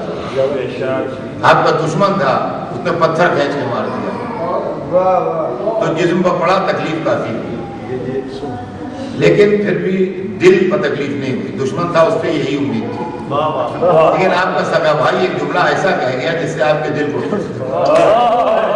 یقین خود آپ کو رلائے گی ہے کہ نہیں. تو معاملہ یہ ہے کہ جب تک باہر سے پتھر آ رہے تھے, جب تک ہمارے جسم کو تکلیف تھی دل کو نہیں تھی, اب اندر سے پتھر آ رہے ہیں یہ دل کو تکلیف. یا علی کہتے ہیں, یا علی نعرے ہے یا علی. آپ کو ہم کیا بتائیں یار یا علی کو. جب بہت سے لوگ ہیں صاحب ایک نے اٹلی میں پکارا, ایک نے لندن میں پکارا, ایک نے نیو یارک میں, ایک نے لکھنؤ میں, ایک نے دلی میں, ایک نے کراچی میں, ایک نے لاہور میں, ایک ہی ٹائم میں. علی کہاں جائیں گے؟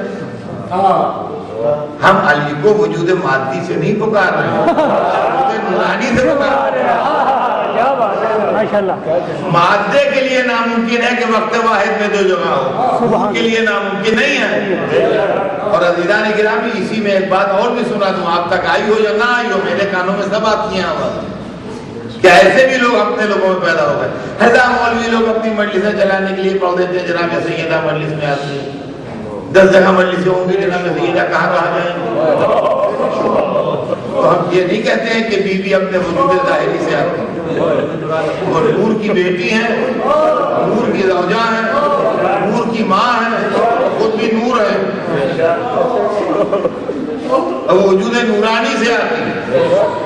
تو علی کہاں کہاں آتے ہیں، فاطمہ کہاں کہاں آتی ہیں، حسین کہاں کہاں پہنچتے ہیں، اس سب کے بحث سے پہلے میرے ایک سوال کو غور سے سن لیجئے کہ ہر مسلمان بلا اختلاف فرقہ اس بات کا عقیدہ رکھتا ہے کہ اللہ نے ایک فرشتہ خلق کیا ہے جو انسان کی روح قبض کرتا ہے، جس کو ملک الموت کہتے ہیں۔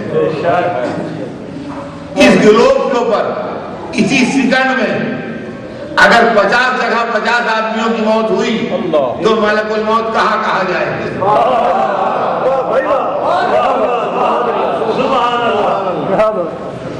ملک الموت کہاں کہاں جائیں گے؟ اسی وقت ایک آدمی امریکہ میں مرا، اسی وقت ایک آدمی لندن میں، اسی وقت یہاں، اسی وقت ایشیا میں 10 جگہ، اسی وقت افریقہ میں، اسی وقت آسٹریلیا میں، کہاں کہاں جائیں گے ملک الموت؟ سنیں نہیں، وہ فرشتے ہیں، نور ہے، ہر جگہ جائیں گے۔ فرشتے اس گھر کے خادم ہیں، اگر خادم جا سکتے ہیں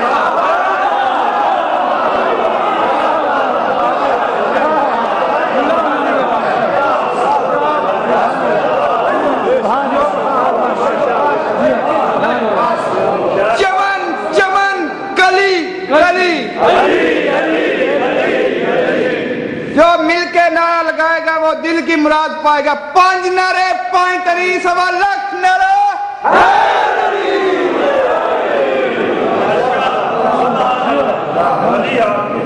عزیزان گرامی، اسلام دو ملوکیت والے اسلام نے اپنی پالیسی کے تحت ہمارا جیسا رسول دیا، اس لیے کہ اگر وہ کہتے ہیں کہ رسول نورانی ہے اور یہ دعویٰ نیابت کر رہے ہیں، تو کہتے پھر آپ کون؟ لہذا وجہ سے ہم ویسے ہوتے کوئی خاص طور پر اچھے آدمی تھے، عابد رہے تھے، نورانیت اور روحانیت والا معاملہ وہاں کے اوپر۔ اور عزیزان گرامی، یہی ملوکیت والا اسلام تھا جس نے کربلا میں حسین سے بیعت کی، اور یہ امامت تھی خدا کی قسم جس نے صبح قیامت تک کے لیے اس طرح ذلیل کیا ہے ملوکیت۔ کربلا کے میدان میں جو ٹکراؤ ہوا امامت و ملوکیت کا، عزیزان گرامی اب بھی اگر سمجھ میں نہ آئے تو کبھی نہیں سمجھ میں آئے۔ اور ایک بات میں آپ کی خدمت میں عرض کر دوں، چلتے چلتے یہ بات ہمیشہ یاد، دیکھیے آپ کے جو مذہب ہے اور آپ کے پاس جو چیزیں ہیں، فضائل ہیں، واقعات ہیں، معجزات ہیں، یہ سمجھیے ایک شاہی خزانہ ہے جو رسول والے رسول سے، اماموں سے آپ کو ملا ہے۔ آپ اس خزانے کی اس وقت انچارج ہیں، جو بھی کہہ لیجیے، آپ کی نگرانی میں، اس کو تلف نہ ہونے دیجیے، اس کو ضائع نہ ہونے دیجیے۔ لیکن ہر خزانے میں کچھ چیزیں ایسی ہوتی ہیں جو اس خزانے کی عزت ہوتی ہے، اس خزانے کی عزت ہوتی ہے۔ ویسے تو آپ کے خزانے میں جو جوہر ہے وہ بے بہا اور لاجواب ہیں، دنیا میں کہیں اس کا جواب نہیں، مگر 3 واقعے ایسے ہیں کہ جان چلی جائے کبھی ان کو چھوڑیے گا نہیں۔ یہ میں بزرگ کی حیثیت سے نصیحت کر کے جا رہا ہوں، اس لیے کہ زندگی کیا بھروسہ، کبھی آؤں کہ نہ آؤں، لیکن بچوں کے لیے یہ بات میری زندگی بھر یاد رکھیے آپ۔ 3 چیزیں آپ کے خزانے میں ایسی ہیں مذہبی کہ اس کو کبھی نہ چھوڑیے۔ ایک غدیر، ایک فدر، ایک کربلا۔ غدیر ہمارا ٹرننگ پوائنٹ ہے، اگر غدیر نہیں تو ہمارے وجود کا جسٹیفیکیشن، اگر غدیر نہیں تو ہمارے الگ سے وجود کا کوئی جسٹیفیکیشن نہیں۔ فداک دودھ کا دودھ اور پانی کا پانی. یہ کہ اگر رسول کی بیٹی غلط ہے تو کوئی نہیں کہہ سکتا کہ ہم صحیح.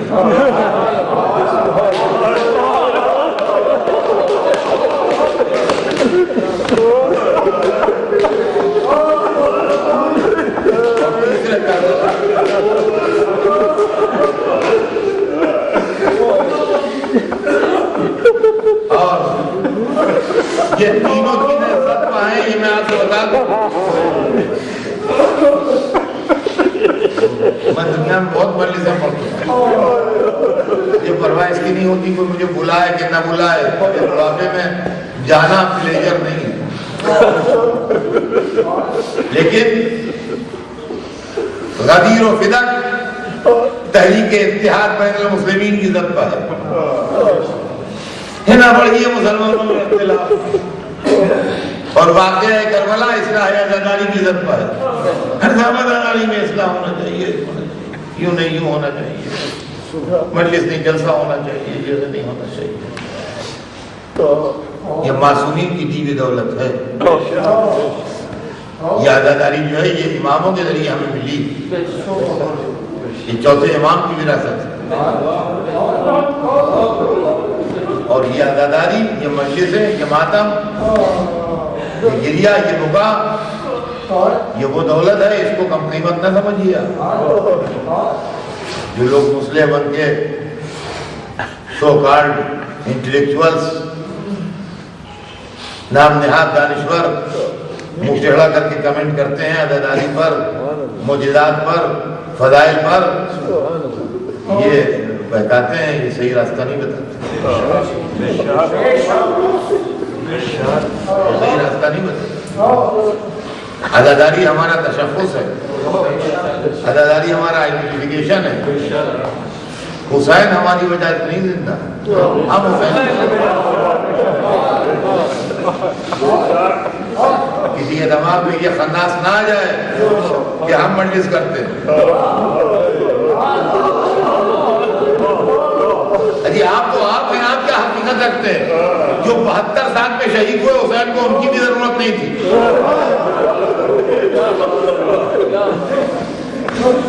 شب عاشور جناب بول کر کہہ دیا تھا جہاں جو چاہے چلے جاؤ. اگر وہ چلے جاتے تو حسین حسین رہتے، وہ اندھیرے میں کھو جاتے. حسین کا فرق نہ پڑتا. وہ اس لیے معزز ہے کہ نہیں گئے. ان کی عزت اس لیے ہے کہ انہوں نے جان دے دی. آج وہ ہماری آنکھوں کا تارا اس لیے ہے کہ شہید ہو. لیکن اگر واقعہ یوں ہوتا کہ اندھیرا ہوا تو لوگ اٹھ کے چلے گئے تو ان کو کوئی عزت نہیں. تو حسین 72 کے محتاج نہیں تھے، 72 اپنے زندگی میں حسین کے محتاج. وہ لوگ جو عدالاری یوں ہونا چاہیے اور یہ نہیں ہونا چاہیے اور یوں ہونا چاہیے، 10 اسلحے پڑے ہوئے ہیں. سارے معاملے جو ہیں، ساری دیداری اور ساری اصلاح کا زور عدالاری میں خرچ ہو رہا ہے. سمجھے آپ ایک مصیبت میں جان ڈالے ہوئے ہیں، نوجوانوں کی، بچوں کی، عدالتوں کی، مجلس کرنے والوں کی. سیرت ہونا چاہیے، عمل ہونا چاہیے، کردار ہونا چاہیے، یہ ہونا چاہیے، ہونا چاہیے. ارے حق اہل بیت نہیں تو کچھ نہیں.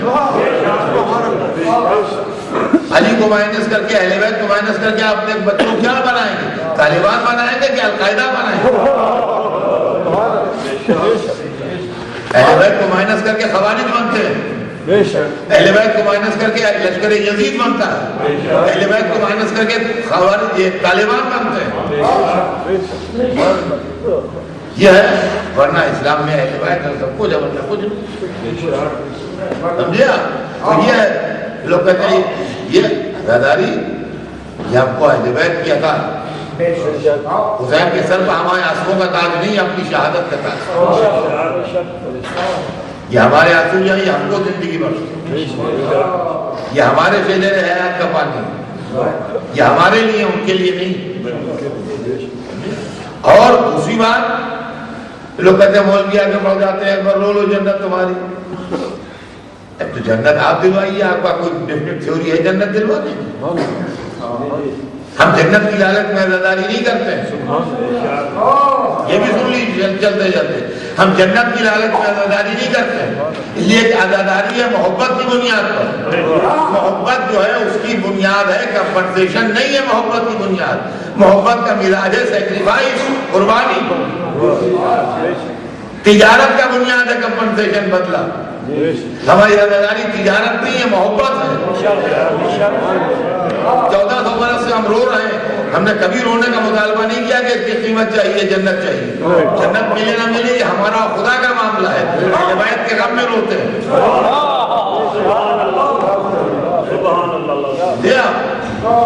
لوگ کہتے ہیں بس مولوی آن کے پڑھ لیتے ہیں، رو لو جنت تمہاری۔ جنت ہم نے مانگی نہ ہمارا کوئی مطالبہ ہے جنت، ہم بلا شرط روتے ہیں، انکنڈیشنل۔ جس کے لیے روتے ہیں انہوں نے کہا ہے ہم جنت دلوائیں گے، جن کے لیے روتے ہیں انہوں نے وعدہ کیا ہے کہ ہم جنت دلوائیں گے۔ قوم کو بے عمل بنائے دیتے ہیں بس یہ مولوی جنت کے لیے پڑھ پڑھ کے۔ ہم نہیں بے عمل بناتے ہیں، آپ ایسا دھوکہ نہ کیجیے، ہم بے عمل نہیں بناتے۔ صاحب ایک آدمی بیمار ہے اور بہت بیمار ہے، اور اس کو 4-5 بیماریاں ایسی ہیں جن میں سے ایک بیماری بھی موت کے لیے کافی ہے۔ اس کا ہارٹ بھی بالکل بیکار ہو چکا ہے، اس کی کڈنی بھی بالکل بیکار ہو چکی ہے، اس کے لنگز بھی بالکل بیکار ہو چکے ہیں، اس کو جناب والا ٹی بی بھی ہے، اس کا لیور بھی ختم ہو چکا ہے۔ ہر بیماری ایسی ہے کہ ایک بیماری اکیلی کافی ہے مر جانے کے لیے۔ بقدرت خدا یہ ہے کہ ابھی موت نہیں ہے، یہ سانس کر لیں گے۔ وہ لیٹا ہوا ہے، اس کے پہلو میں ٹیبل رکھی ہے، اس کا پورا ریکارڈ اس کا رکھا، موت نہیں آئی۔ انٹرنیشنل ڈاکٹرز کی، ایکسپرٹ ڈاکٹرز کی ایک ٹیم آ گئی، ان میں دنیا کے ماہر ترین ڈاکٹر اس میں، وہ ٹیم وزٹ کو آ گئی اس مریض کی۔ سب ڈاکٹروں نے مل کے اس کا پورا ریکارڈ دیکھا، اس کی کنڈیشن دیکھی، اس کی حالت دیکھی، اور جب مسکرائے کہ تم خواہ پریشان ہو تو تم اچھے ہو جاؤ گے، ہم دوا لکھتے ہیں، مرو گے نہیں، ٹھیک ہو جاؤ گے بیماریوں سے، کوئی موت نہیں آئے گی، اچھے ہو جاؤ۔